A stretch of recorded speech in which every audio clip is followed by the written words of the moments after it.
Peace, peace. Welcome to Classy Hippie Tea Company. I'm professional tea sommelier, Leo Hickman.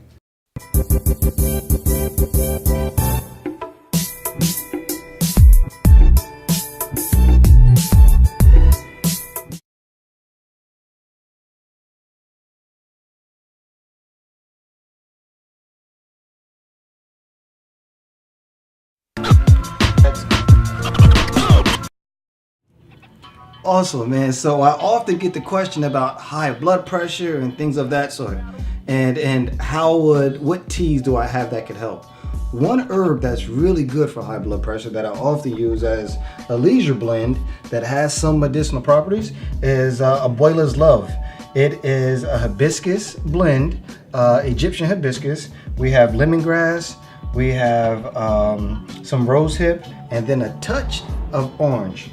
And what we're going to do is add in, as I said, spring water, making sure we have enough spring water.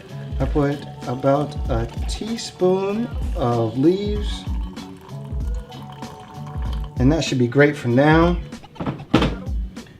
Put that lid on to cap it, and we're going to let that steep for 5 minutes.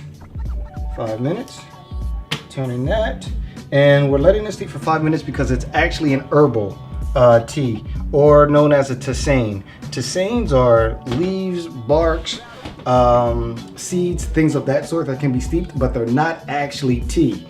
Did you know that all tea actually comes from the exact same leaf, the Camellia sinensis plant, which is found in China? Again, this would be considered a tisane, and that's why we are letting it steep for 5 minutes.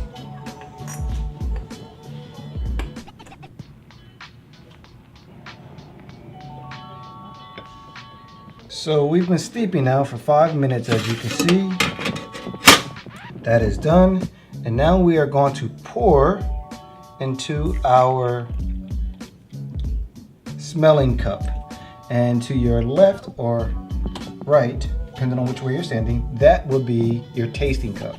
So with your smelling cup, there's a procedure that we go with, and it's the 5 S's, very similar to wine, and it's see, smell, swirl, sip, and savor. All right, let's go over that in actual practice. See, what we're looking for is the viscosity of it, if it has body, if it hangs on to the side. The thicker it is, the more it will hang on, the more it will have a little bit of a skirt. From there, we want to smell it.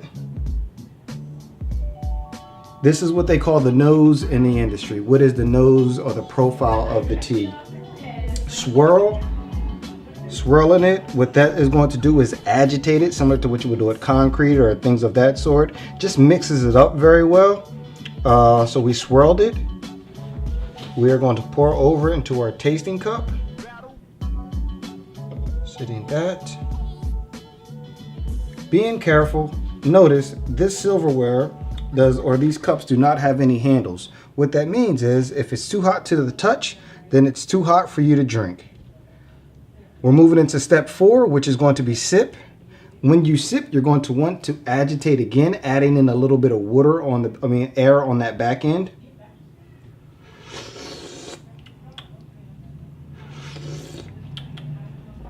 It's beautiful. You really get the bitter notes of the hibiscus. And you also get a touch of that lemongrass as a finish on the end. And that is going to be savor. Again, 5 S's. See, smell, swirl, sip, and savor. Beautiful thing with this tea, it's found in many countries. And traditional Hispanic countries, we will call it hibiscus. In America, or we would call it Jamaica. In America, we call it hibiscus, and then there's also a Jamaican or an island Caribbean version, which they would call sorrel. All of these beverages start as the hibiscus leaf, and then you add in the additions to your liking. Enjoy. Buen provecho.